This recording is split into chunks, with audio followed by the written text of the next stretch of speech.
या आमच्या गॅरेजमध्ये हसवणाऱ्या गॅरेजमध्ये तुमच्या सगळ्यांचं स्वागत आहे, ज्याचं नाव आहे क्लोजअप. थँक्यू. माझ्यापेक्षा जोरात बोललात तुम्ही. दादानी माझा बोनेट सुजवून टाकलेला आहे, माझी डिक्की मोडून तोडून टाकली, चेमटवून टाकलेली आहे. आता काय करावं दादा?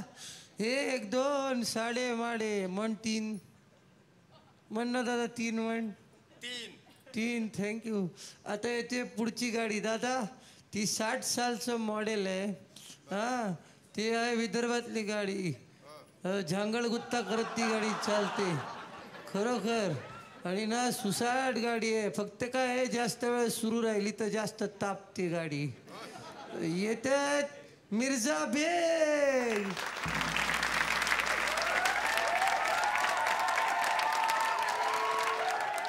पूर्वीचं शिक्षण आणि आताचं शिक्षण याच्यात फार बदल आहे पहा. तो म्हणजे कसा, आता मूल्य शिक्षण आलं. मूल्य दिल्याशिवाय कुठंच शिक्षण भेटत नाही. शिक्षणात बदल झाला. आलं मूल्य शिक्षण, भेटत नाही कुठंच आता विनामूल्य शिक्षण. माझ्या गावातही एक शाळा आहे, हायस्कूल आहे. आणि त्यातले विनोद पहा कसे. 2 विद्यार्थी चौकात उभे. एक खाटीक बोकड्याचा कान धरून घेऊन चालला. त्या बोकड्याच्या लक्षात आलं का आपला जांगडबुत्ता होते. आता आपल्याला ह्या कापते, आपला जीव जाते, तो मरणाच्या धाकानं बोंबले भ्याव्या. तर एका विद्यार्थ्यानं दुसऱ्याला विचारलं, का रे म्हणे भाऊ, हा बोकड्या काहून बोंबलते? तो म्हणे त्याला कापते, त्याचा जीव जाते म्हणून तो बोंबलून राहिला. दुसरा विद्यार्थी म्हणे तेवढ्यासाठी एवढं बोंबला लागते म्हणे. मला वाटलं म्हणे त्याला शाळेतच नेते का काय.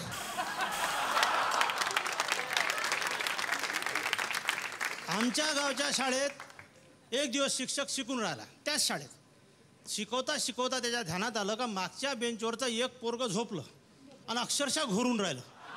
यांनी समोरच्या विद्यार्थ्याला सांगितलं, जा रे म्हणे त्याला उठव बरं म्हणे. ते पोरगं म्हणे झोपवलं तुम्ही आणि उठू म्हणे मी. मास्तरनं सरळ व्याजाचे, चक्रवाढ व्याजाचे गणित सांगितले. आणि एका मुलाला विचारलं का समजा तुझ्या बापाले, तुझ्या वडिलांना मी 10 रुपये दर साल दर शेकडाप्रमाणे 200 रुपये दिले तर एका वर्षानंतर ते मला किती रुपये वापस करतील? पोरगं म्हणे कोतू देणार नाही म्हणे गुरुजी. मास्तर म्हणे तुला साधं गणित माहीत नाही? ते पोरगं म्हणे तुम्हाला माझ्या बापाचं गणित माहीत आहे का म्हणे? ज्याचे घेतले त्याच्या बापाला दिले का म्हणे त्यानं का वापस तुमचे देणार आहे? एक दिवस दिशाज्ञान शिकवलं मास्तरनं. पूर्व, पश्चिम, उत्तर, दक्षिण. मग एका पोराला उभं केलं. पाय म्हणे तुझ्या उजवीकडं पूर्व, तुझ्या डावीकडं पश्चिम, तुझ्या समोर उत्तर, तो तुझ्या मागं काय आहे म्हणे. पोट्ट झालं उभं. त्यानं दोन्ही हात मागं नेले. म्हणे गुरुजी मा दोष नाही, म्या माया मायले पहिलेच सांगितलं होतं का मास्तर लय हुशार आहे, तो बरोबर ओळखते की मी फाटकी पॅन्ट घालून आलो. एक पोरगा कॉलेजमध्ये चालला. एक प्राध्यापक कॉलेजमधून बाहेर येऊन राहिला. त्याने आले विचारलं काय काम आहे म्हणे तुले, कोणाला भेटायचं आहे? हा म्हणे साहेब मला प्राध्यापक पांडेंसोबत भेटायचं आहे. तो प्राध्यापक म्हणे या कॉलेजमध्ये 10 प्राध्यापक असे आहेत का ज्यांचं आडनाव पांडे आहे, त्यातले कोणते पांडे तुला पाहिजे? हा म्हणे मला मकरंद पांडे पाहिजे म्हणे. प्राध्यापक मकरंद पांडे. तो प्राध्यापक म्हणे 8 प्राध्यापक असे आहे ज्यांचं नाव प्राध्यापक मकरंद पांडे आहे, तुला त्यातले कोणते पाहिजे? हा म्हणे मला प्राध्यापक मकरंद माधवराव पांडे पाहिजे म्हणे. तो म्हणे 2 प्राध्यापक असे आहे का त्यांचं नाव प्राध्यापक मकरंद माधवराव पांडे आहे, तुला त्यातले कोणते पाहिजे? तो म्हणे ते त्यांना तुमच्यासारखी जाळी आहे, त्यांना शिकवता येत नाही, ते शिकवत राहते पोटे त्याला टमाटे फेकून मारते. तर ते प्राध्यापक म्हणे मग तेव्हाचा का असं सांगत का नाही म्हणे का तुला माझ्यासोबत काम आहे म्हणून? एका मास्तरनं पोराला विचारलं का उन्हीनं प्रसरण पावते आणि थंडीनं आकुंचन पावते, याचं एखादं उदाहरण तू सांग. पोरगं म्हणे सोपं आहे म्हणे गुरुजी. उन्हाळ्यानं सुट्ट्या प्रसरण पावतात आणि 2.5 महिन्याच्या होतात, आणि हिवाळ्यात आकुंचन पावतात आणि 15 दिवसाच्या राहतात म्हणे. एका विद्यार्थ्यानं समोरून शर्ट खोसली आणि मागून शर्ट खाली अशी. दुसऱ्यानं विचारलं हे कोणती फॅशन आहे? तो म्हणे फॅशन नाही, समोरून शर्ट फाटकी आहे म्हणे, मागून पॅन्ट फाटकी आहे म्हणे. एका विद्यार्थ्यानं कॉपी केली. तो घरी गेला. त्याच्या वडिलांनी त्याला विचारलं तू का परत आला. तो म्हणे मी कॉपी केली म्हणे. तर म्हणे तू कॉपी कशी केली, मी मास्तरला जाऊन विचारतो. मग त्या मुलाचा बाप शिक्षकाजवळ गेला. म्हणे माझ्या मुलानं कॉपी केली त्याच्याबद्दल माझं म्हणणं नाही, पण त्याची पद्धत कशी होती, चिटोरा होता, पुस्तक होतं, समोरच्या मुलाचं पाय का मागच्या मुलाचं पाय. मास्तर म्हणे त्यानं तसं काहीच नाही केलं, त्यानं नवीन पद्धत काढली म्हणे शोधून. प्रश्नपत्रिकेत एक प्रश्न होता म्हणे का मनुष्याच्या शरीरात किती हाडं असते, तेव्हा त्यानं सदरा वर केला आणि हाडं मोजून आला होता म्हणे. आमच्या गावात एक नवीन शिक्षक आले, पहिल्या वर्गावर शिकवले, प्रायमरी शिक्षक, आणि शिकवायला लागले. आता नवीन पोरगा, त्याच्या केसाचा कोंबडा, त्याच्या शर्टाचं हिन, त्याच्या पॅन्टचा आऊट एकदम शाहरुख खानचा बापच दिसतो. मग त्याच्या लक्षात आलं शिकवता शिकवता का आपल्या वर्गात सगळं तर बरोबर आहे, पण एक दीपक नावाचा पोरगा फारच सुंदर आहे. मग याले वाटे आता दीपकच एवढा सुंदर आहे तर याची आई किती सुंदर असेल. मग याने त्याला एक दिवस बोलावलं. म्हणे तू आता संध्याकाळी घरी जाशील तर तुझ्या आईला महा रामराम सांगतो. ते पोरगं घरी गेलं, त्याने आपल्या आईला रामराम सांगितला. ते खेड्याची बाई तिनं आपल्या नवऱ्याला सांगितलं का गुरुजीचा रामराम आला, असू शकते आपल्या माहेरातला असेल, आपल्या नात्यातला असेल, तुम्ही माहिती काढा. मग त्याचे रोज रामराम यायला लागले. तर मग त्या बाईच्या पतीनं माहिती काढली आणि सांगितलं का तो आपल्या नात्यात नाही, तो जरासा गोत्यातला माणूस आहे, त्याचा जांगड बुत्ता करावा लागतो. मग एक दिवस विद्यार्थी हा दीपक गेला शाळेत आणि गुरुजीला एकीकडे नेलं. म्हणे गुरुजी तुम्हाला आईनं रामराम सांगितला म्हणे. आणि मग गुरुजीले तर स्वर्ग दोन बोटं उरला. मग संध्याकाळी गुरुजीचा रामराम बाईले आणि सकाळी बाईचा रामराम गुरुजीले. 2 महिने प्रोग्राम चालला. आणि एक दिवस दीपकनं सांगितलं म्हणे गुरुजी तुम्हाला आईने रामराम सांगितला आणि बुधवारी दुपारी 2 वाजता घरी बोलावलं म्हणे. झालं, बुधवार आला, मास्तरानं नवीन कपडे घातले, त्या बाईच्या घरी गेला, दरवाजा ठोकला, त्या बाईनं दरवाजा उघडला, याले आतमध्ये ओढलं, दरवाजा लावला, बसा म्हणे पलंगावर, मी चहा करते म्हणे. मास्तर म्हणे तुमचा नवरा कुठं गेला, गेले म्हणे ऑफिसला, ते संध्याकाळपर्यंत येत नाही म्हणे. असं यायचं बोलणं सुरू कर, दरवाजा पुन्हा वाजला. तर हिनं विचारलं कोण आहे म्हणे. तो म्हणे मी म्हणे दीपकचा बाप, तो हा नवरा. मग मास्तर घाबरला, बाई घाबरली. मग आता करावं कसं, लपाले जागा नाही. तर त्या बाईनं सांगितलं समोर एक जाता आहे म्हणे आणि त्याच्या बाजूले एक ज्वारीचं टोपला आहे म्हणे ठेवून, तुम्ही ते समोरचं लुगडं नेसा म्हणे आणि दळणं सुरू करून द्या म्हणे, जातो का महादेवा, मी याला लवकर कटवतो म्हणे. मग त्यानं ते लुगडं पांघरलं, एक पाय आखूड केला, एक पाय लांब केला आणि सुरू करून दिलं आपलं दळणं. मग दरवाजा उघडला, तिचा नवरा आतमध्ये आला. आणि मग जातेच कायले, चहा झाला, सासरवाडीच्या गोष्टी झाल्या, लग्नाच्या गोष्टी झाल्या, हा बिचारा दळून राहिला. चांगलं 1 किलोभर म्हणजे 10 किलो दळून घेतलं.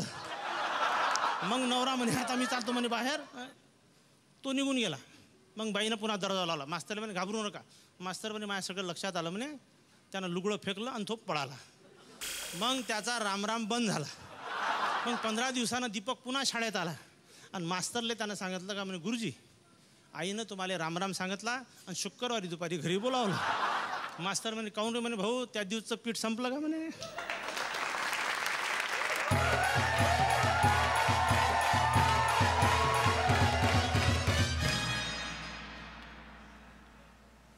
गाडी 60चं मॉडेल आहे, पण तरी कसं परफॉर्मन्स कसा आहे गाडीचा. उत्तम आहे. मिर्झा साहेबांची विनोदाची जाण, टायमिंग उत्तम आहे. धन्यवाद. जास्तीत जास्त प्रेक्षकांनी आता तुम्हाला सपोर्ट करायला पाहिजे असं मला वाटतं.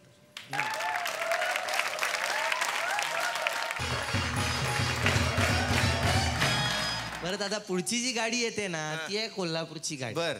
ती गाडी जी आहे ना ती अशी दिसायला सडपात तो दिसते बरं का, जरा थोडीशी खरखर करते. आवाज तिचा असा येतो, पण धक्के देत देत विनोदाचे चालायला लागली ना अशी सुसाट धावते. आणि आज तर तिला धावायलाच पाहिजे, कारण मागच्या एपिसोडमध्ये तिला जरा गुण कमी मिळाले होते. त्यामुळे त्या गाडीला आपण जोरदार टाळ्यांनी शुभेच्छा देऊया आणि बोलूया संतोष शिंदेला. हास्य सम्राट मालिका सुरू झाल्यापासून आमच्यासारखे रंगमंचावरचे कलाकार ते महाराष्ट्रातल्या घराघरात पोचले. त्यामुळं जाईल तिथं ओळख व्हायची. अनेक जण हात मिळवतात, अनेक जण शुभेच्छा देतात, आशीर्वाद देतात.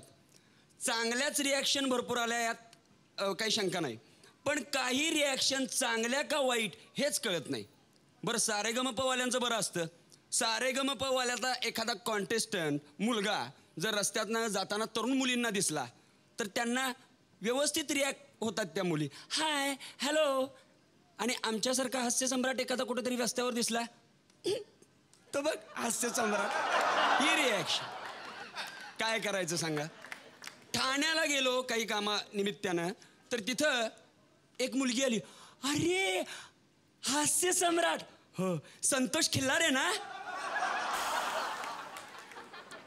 महालक्ष्मी मंदिराजवळ आमच्या कोल्हापूरच्या तिथे एक ट्रिपची गाडी त्यातून मुलं उतरली.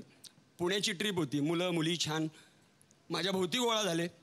त्या छान छान मुली होत्या आणि त्यांनी वह्याही पुढं केल्या सईला. आम्हाला बोंबलायला कधी आयुष्यात असा ऑटोग्राफ वगैरे देणं दुर्मिळच ना याच्यापूर्वी. मग सह्या वगैरे त्यातल्या त्यात त्या छान छान सुंदर सुंदर मुली वयासमोर मी असं मस्तपैकी सह्या देतोय प्रत्येकीला. त्यांचे नाजूक नाजूक हात समोर आलेले पुढं आलेले आणि त्यातून माझा कॅमेरा मधून अधून त्यांचं सौंदर्य निहाळत वगैरे असं छान. कोणाचे केस छान कोणाचे डोळे छान आणि सह्या देत होतो असा मनातून मोहरून गेलेलो. तेवढ्यात एक काळा केसाळलेला हातमध्ये आला सईसाठी. माझा कॅमेरा टिल्टअप झाला. त्याच्याकडे बघितलं तर आमचा पक्या पानपट्टीवाला. मी म्हणलं बाहेरच्या लोकांनी आदर द्यायला सुरुवात केली हास्य सम्राटमुळं. मित्रमंडळी सुद्धा आदरानं बघतायत वाटतं माझ्याकडं. मी बघितलं. मी म्हटलं अरे पक्या अरे काय तू माझा मित्र आहे अरे तुला काय सही वगैरे ऑटोग्राफी बरोबर नाही. ए पानपट्टीची 2 महिन्याची उधारी राहिल्या ती बागो सही देतोय. तुमचं तुम्ही बघा ते हास्य सम्राट वगैरे काय काय असेल ते काय बोलायचं. बर एक आजी भेटल्या. बरं आजी बरोबर सुद्धा एक सुंदर तरुणी होती. आजी आल्या. अगं बाई शिंद्यांचा सम्राट ना रे तू. नाही संतोष असू दे चांगलं रे अगदी म्हणजे टी व्हीवर बरा दिसतोस तू. मेकअप वगैरे करतात का. हां आणि ते त्या माकडाच्या भूमिकेत अगदी नैसर्गिक दिसलास. त्यावेळी मेकअप नसेल नाही. चांगलंय नाही करायची काय गरजच नव्हती. बरं ही माझी नात श्वेता बीकॉम झाली आत्ताच आणि तिला स्थळं पण बघायला सुरुवात केली आहे. अगं तुला भेटायचं होतं ना याला. हा बघ संतोष दादा बसा बोंबलत. घे आता काय सही घ्यायची ते काय सही द्यायची तिला. विषय बंद करायचा आहे म्हणून मी आजींच्या पाया पडलो. म्हटलं आशीर्वाद असू दे. कार्य लग्न ठरलं तुझं. अहो नाही पुढच्या भागासाठी मुंबईला चाललोय ना त्यासाठी आशीर्वाद. असू दे बर ते नव्हे मला एक सांग. तुझ्या समोर ते 2 परीक्षक बसलेले असतात ना ते डाव्या साईडला जे आहेत ते कधी बिनमिश्याचे कधी मिश्याचे असतात बघ. ते साधारण चांगले पिक्चरमध्ये वगैरे चमकतात नाही म्हणजे चांगली कमाई असेल त्यांची. काय गोत्र काय रे त्यांचं. मी म्हणलं आजी लग्न झालंय त्यांचं. असं का. असू दे बरं ते राहू दे. आता मुंबईला चाललाय सहज तर तो अँकर जितू नाहीतरी हास्य सम्राटवर त्याची लग्नाची चर्चा चालूच असते. एक काम करतोस जरा येताना पत्रिका घेऊन ये त्याची. शेताला असतेस काय. तू पण नशिबात असशील तर होशील हो अँकरीन. असू दे बरं तू आता निघालास का. बरं हे कधी संपणार आहे तुझा हास्य सम्राट वगैरे. मी म्हटलं काय आता बघू कधी नारळ मिळतोय कधी काय सांगता येत नाही. असं दे पण हे बघ जाताना एक सांग ते शेजारचे दुसरे परीक्षक अहो त्यांचं लग्न झालंय नाही त्यांना सांग मिश्यात फार रुबाबदार दिसता तुम्ही. बरं आता हास्य सम्राट झाल्यानंतर मात्र काहीतरी कामाधंद्याचं बघ. फार झाल्या माकड उड्या अशा एक रिॲक्शन्स. एका मिरवणुकीमध्ये गणपतीच्या होतो. असा उभा होतो मिरवणूक बघत आणि शेजारी एक जण तरुण मुलगा माझ्या एवढाच छानपैकी असा बघत होता माझ्याकडं.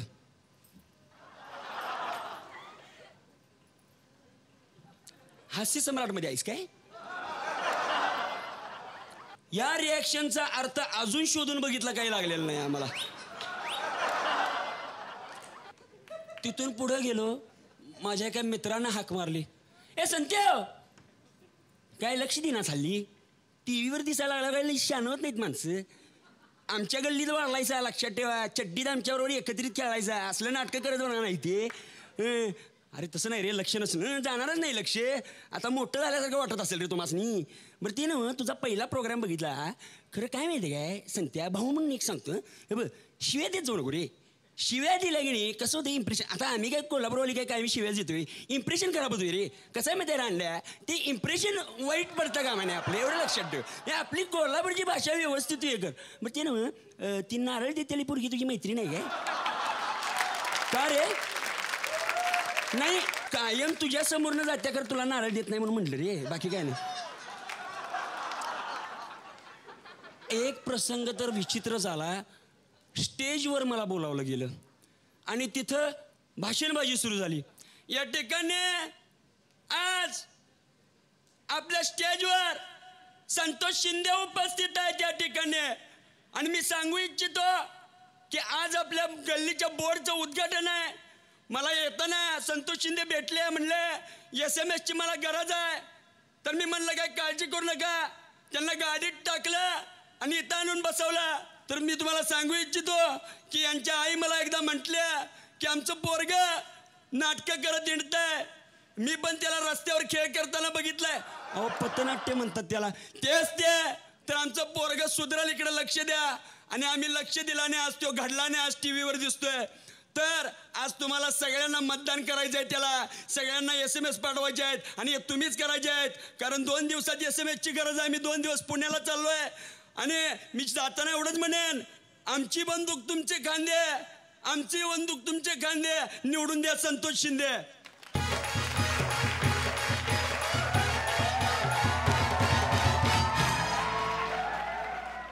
मी काय म्हटलं होतं? आज व्यवस्थित मस्त वाह. नवीन कोरी गाडी अगदी वाह, छान. वाह. आवडली. आपण घेऊया एक छोटीशी हास्य विश्रांती.